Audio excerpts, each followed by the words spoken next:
Chapter 12ல் எடுத்துக்காட்டு 12.9 மட்டு கூட்டல் 5 செயலி அட்டவணையை பயன்படுத்தி கணம் Z5 மீது கூட்டல் 5 என்ற செயலிக்கு அடைவு, பரிமாற்று, சேர்ப்பு, சமணி, எதிர்மறை பண்புகளை சரிபார்க்க.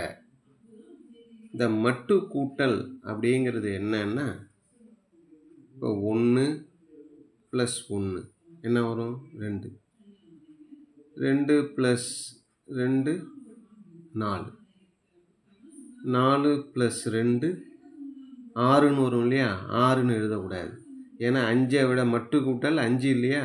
இப்போ 6 அப்படின்னா இதுலேருந்து 5ஐ கழித்து மிச்சம் வருதுல்ல, மிச்சம் என்ன வரும்? 1. அதை தான் எழுதணும். இப்போ 7ன்னு வந்ததுன்னா மீதி எவ்வளோ எழுதணும்னா 2 எழுதணும். சரி, இப்போ இந்த Z5 அப்படிங்கிறதுல என்னென்ன உறுப்புகள் இருக்குது அப்படின்னா 0, 1, 2, 3, 4 அவ்வளோதான். 5 வரக்கூடாது. 5 வந்தால் தான் நம்ம அதை கழிச்சிருவோம் இல்லையா? அதனால் அதில் இருக்கக்கூடிய உறுப்புகள் மொத்தம் 5 உறுப்புகள். அது 0லேருந்து ஆரம்பித்து 4 வரைக்கும். இப்போ நம்ம ஒரு அட்டவணையை உருவாக்குறோம். கூட்டல் 5 செயலி நம்பர் 0, 1, 2, 3, 4 நிறையில். அதே போல் நிரல் மூலமாக 0, 1, 2, 3, 4. இப்போ இந்த அட்டவணையை நம்ம எப்படி நிறைவு செய்கிறது அப்படிங்கன்னா, ஃபுல்லாக பண்ணுறதுன்னா 0 கூட்டல். அதனால் 0வோட இதை கூட்டினோம்னா 0வோட 1 கூட்டினா 1, 0வோட 2 கூட்டினோம்னா 2. இதேமாரி இந்த வரிசையை போட்டுறோம். அடுத்தது 1ஆல் எல்லாத்தையும் கூட்டுறோம். 1 + 0 1, 1 + 1 2, 1 + 2 3, 4, 1 + 4 5 வரும்.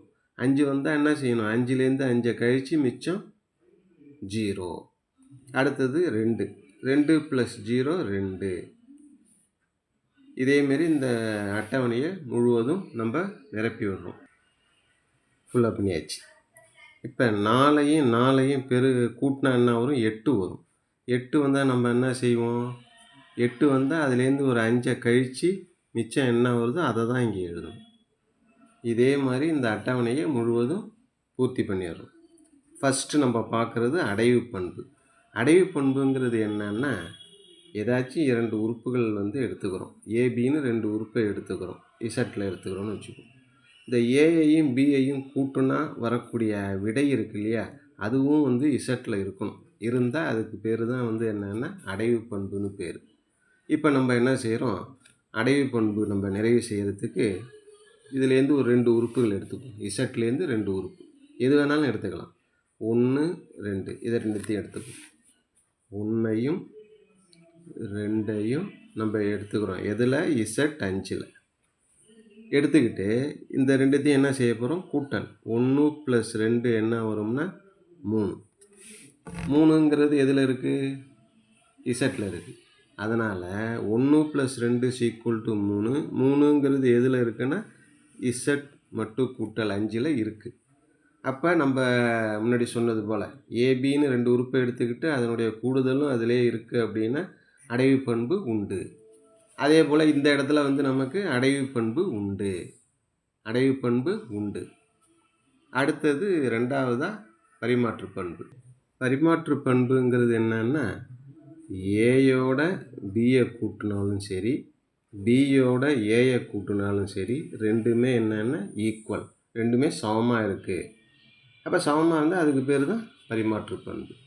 இப்போ இதை நம்ம நிறைவு செய்கிறதுக்கும் ப்ரூவ் பண்ணுறதுக்கும் நமக்கு 2 உறுப்பு வேணும். அதே 2 உறுப்பை எடுத்துப்போம். 1, 2ன்னு 2 உறுப்பை Z5ல் எடுத்துக்கிறோம். எடுத்துக்கிட்டு 1 + 2 = என்ன வரும்? 3.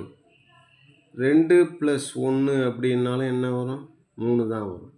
இது ரெண்டுமே எதில் இருக்கும் அப்படின்னா Z5ல் இருக்கும். நமக்கு இந்த விதியை நிறைவு செய்யுது. அதனால் பரிமாற்று பண்பு உண்டு. 3வதாக நம்ம பார்க்க போகிறது சேர்ப்பு பண்பு. சேர்ப்பு பண்புங்கிறது என்னன்னா, a plus b plus c equal to a plus b plus c. இங்கே மொதல் ரெண்டுக்கு பிராக்கெட் எல்ஹெச்எஸில், ஆர்ஹெச்எஸில் கடைசி ரெண்டுக்கு பிராக்கெட். இந்த ரெண்டுத்தையும் கூட்டி அப்புறம் இதை கூட்டணும். இங்கே இதை ரெண்டுத்தையும் கூட்டி அப்புறம் இதை கூட்டணும். அந்தமாரி செஞ்சு ரெண்டுத்தோட மதிப்பு நமக்கு சமமாக வந்தால் சேர்ப்பு பண்பு உண்டு.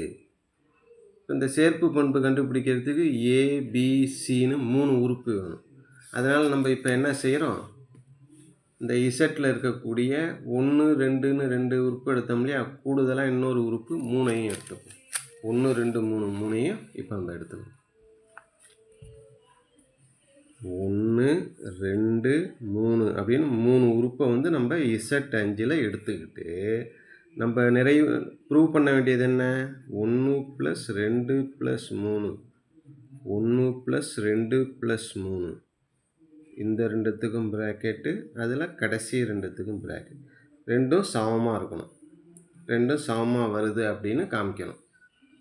இப்போ பாருங்கள், 1 + 2 என்ன வரும், 3.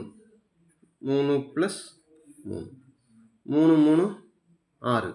6ன்னா என்ன செய்யணும், 5 கழிச்சிடணும் இல்லையா, கழிச்சிட்டா மிச்சம் என்ன வரும், 1. இது எல்ஹெச்எஸ். ஆர்ஹெச்எஸில் பார்ப்போம். 1 + 2 + 3 என்ன, 5. அப்போ 5ன்னா 5ல் 5 கழிச்சிட்டா மிச்சம் என்ன வரும், 0. அதனால் இந்த இடத்துல 0. 1 + 0 1. இதுலேயும் 1 இதுலேயும் 1. அதனால் ரெண்டு பக்கமும் சமமாக இருக்குது.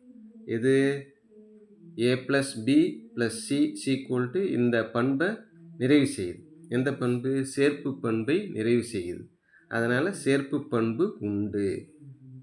அடுத்ததாக நம்ம பார்க்குறது சமணி பண்பு.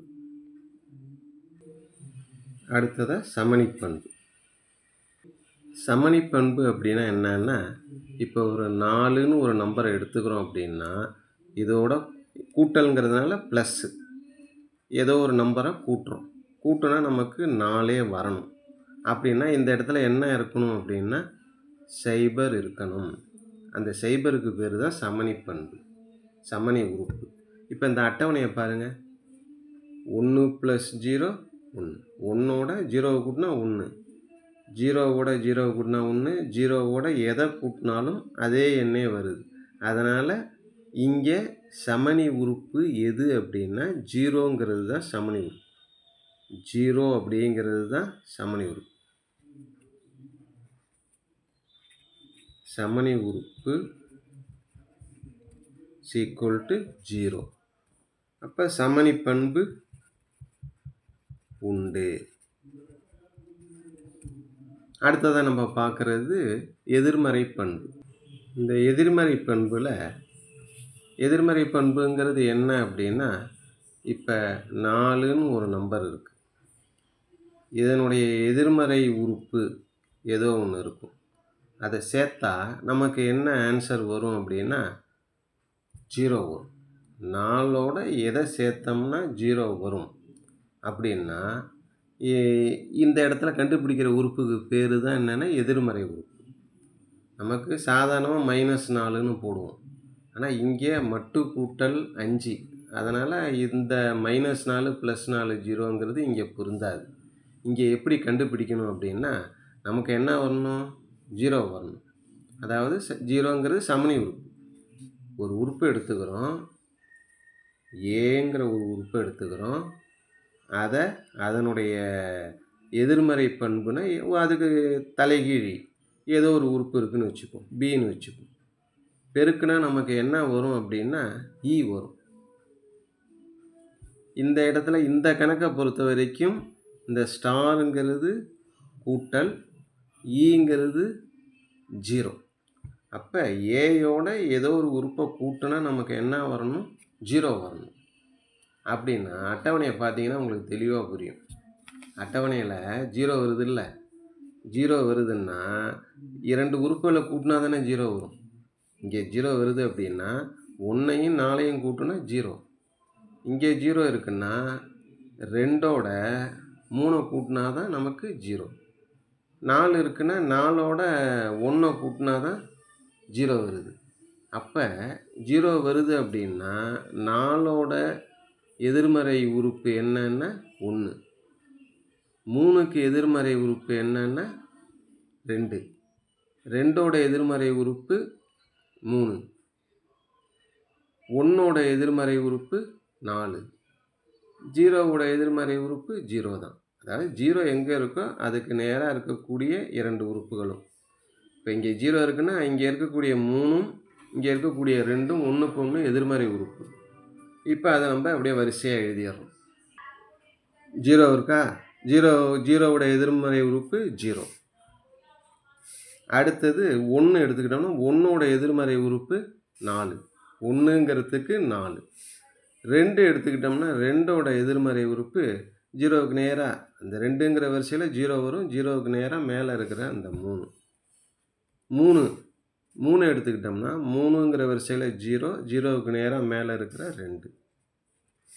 4க்கு என்ன வரும், 4ங்கிறது 0, அப்போ இதுக்கு நேராக மேலே இருக்கிற 1. அப்போ ஒவ்வொரு உறுப்புக்கும் எதிர்மறை உறுப்பு கண்டுபிடிச்சாச்சு. தேர்ஃபோர் எதிர்மறை பண்பு உண்டு. இப்போ நம்ம கணக்கில் கேட்டிருக்கிற எல்லா பண்புகளையும் நம்ம சரி பார்த்தாச்சு. இதோட அந்த எடுத்துக்காட்டு 12.9 முடிஞ்சுது. ஓகே.